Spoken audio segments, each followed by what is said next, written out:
Hey everybody, myself Mohammed Nadeem Doctor, and I'm studying right now in James Cook University and doing a current presentation on the effects of coronavirus on the current economic situation. So before we get to know what are the effects, let's know what is coronavirus.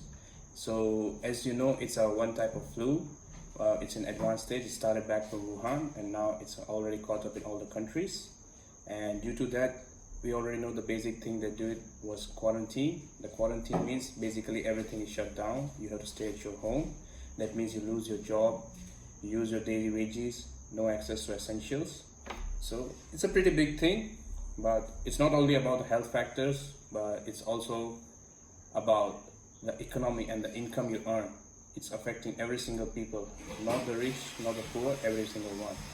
So let's jump and let's see what is the cause, like where it started. So as you can see, it started back in Wuhan. Wuhan is a province in China, but yeah, it started back in January when WHO, as you know, asked China that what is happening with the current situation with flu. They told them it's a common flu, nothing serious about it.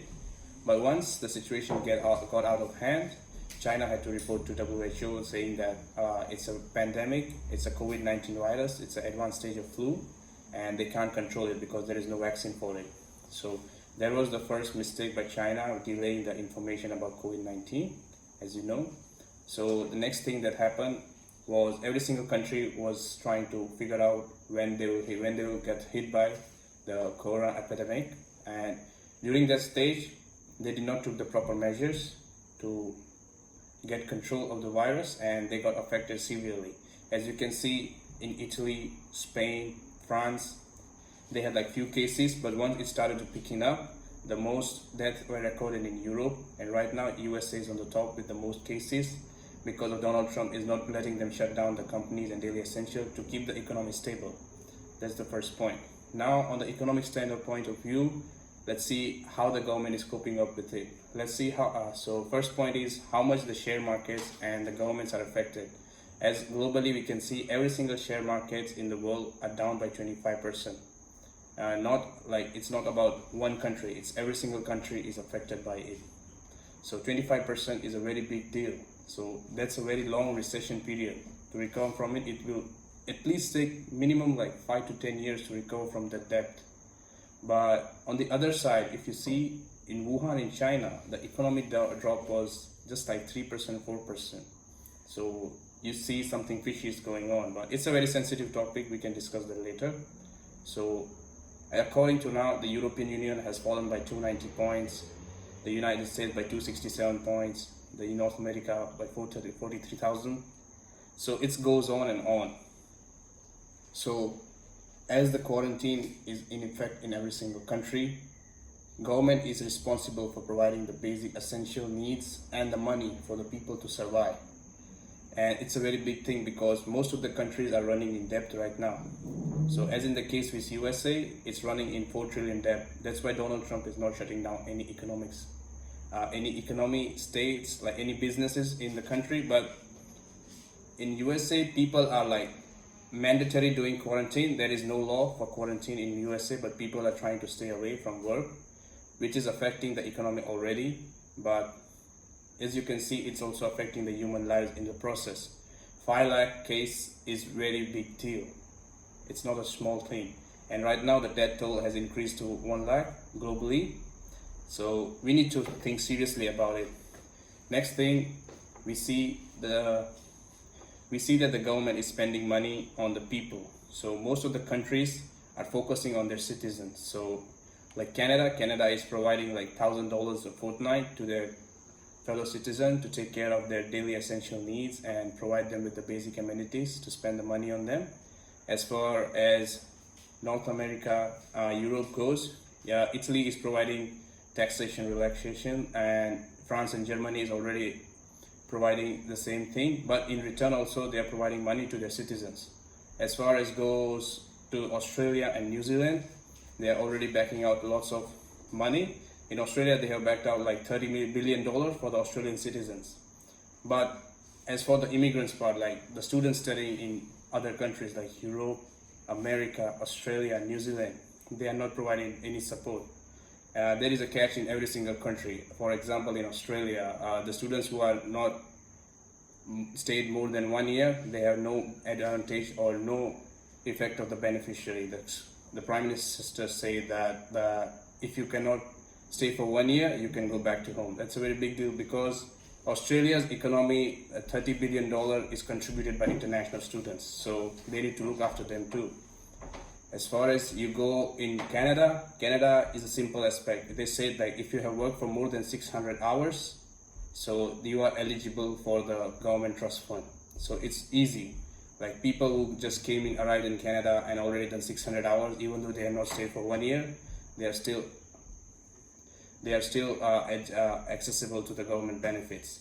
The European Union and everything else are doing the same thing. So it's a normal thing right now as government is spending more money on the citizens and the people around them. So they eventually are going to be in debt more and more.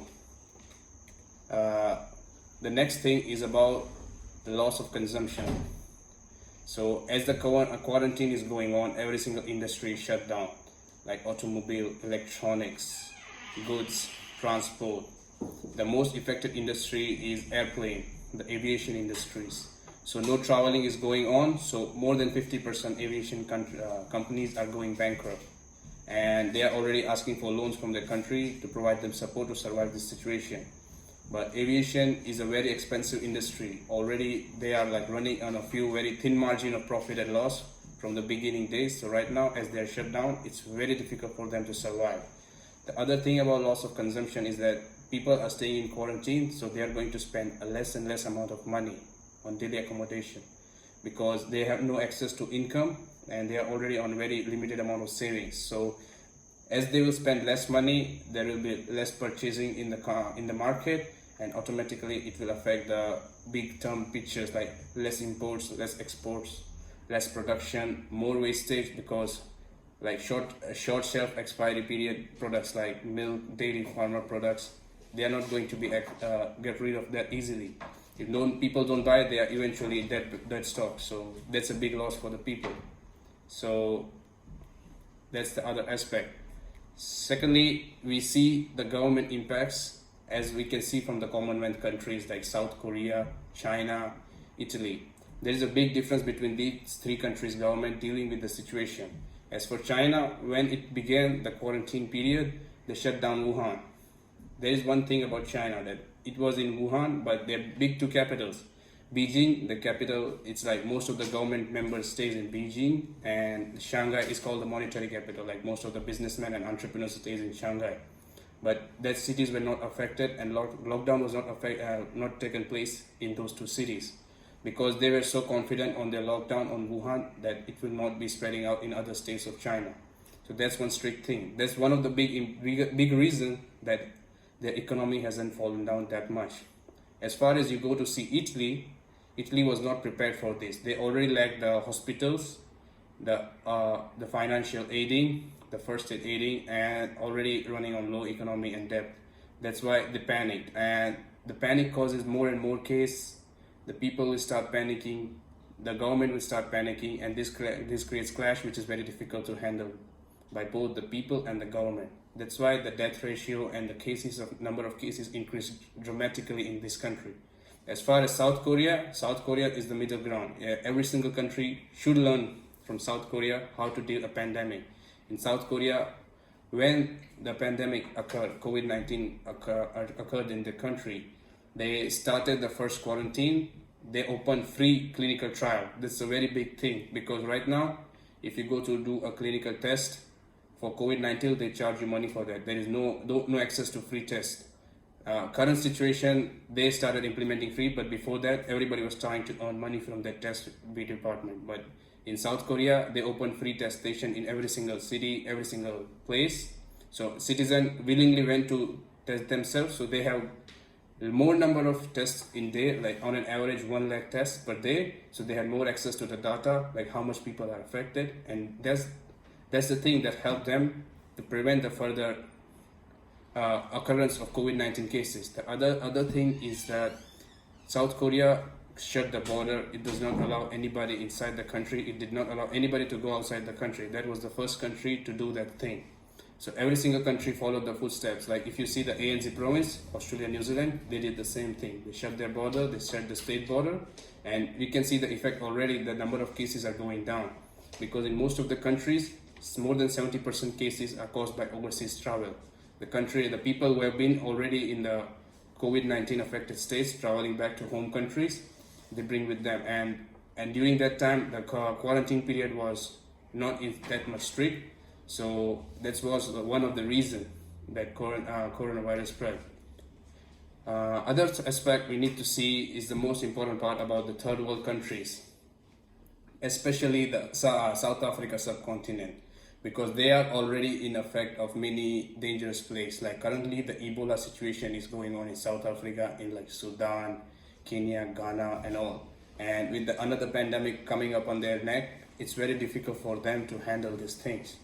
But still, third world countries are trying to do their best, because one thing they have that no other country has is experience. They are already fighting the Ebola thing. It's already going on. It's not even cured right now, but still they are fighting with it and they are surviving with it. If you go to Cape Town and other big cities, Botswana, they are all very good business capitals. So they are still thriving even though the Ebola situation going on.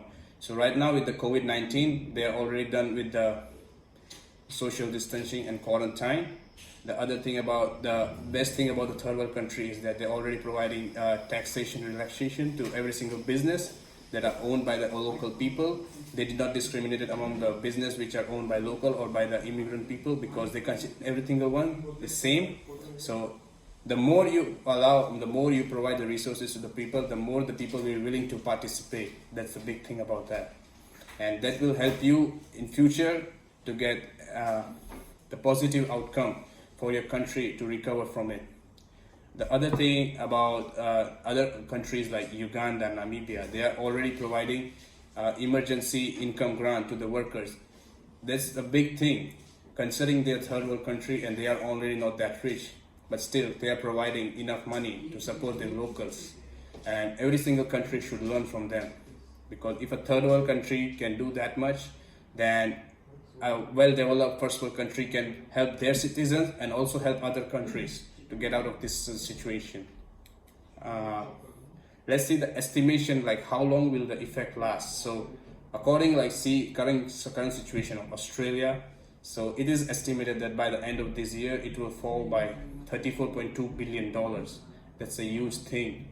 To recover from that, they will at least require like 3 to 4 years to get up from it, by getting everything normal, getting back the businesses to normal, the aviation, because aviation is already done for right now. So we need to see on that aspect. And right now, the international trade is the very big thing. Once the coronavirus is got rid of, everybody's eyes will be on the international trade. The one who will be on the top of it will control every single outcomes and incomes. The one who has the most resources in place will control the global market. And judging by the current aspect, as China is buying all the companies running in losses, so they are going to be on the top of the food chain in the economic business and import-export. So this is a very big thing. It's a very simple thing. If you keep your eyes open, you can see what in the world in reality is going on. We just did not need to see like COVID-19 as a health pandemic. We need to see the other aspects, the long run effects. That's the main thing. The current effects are still going on. You can't do about anything about that. But the future aspect, the long run things, you need to be careful about that and how you are going to deal with it. So that's my report on the coronavirus pandemic. I hope you like it. And if you have any suggestion, any comments, any question, please feel free to contact me. I'll leave my details in my in the below presentation. So thank you very much, and I hope you have a good week.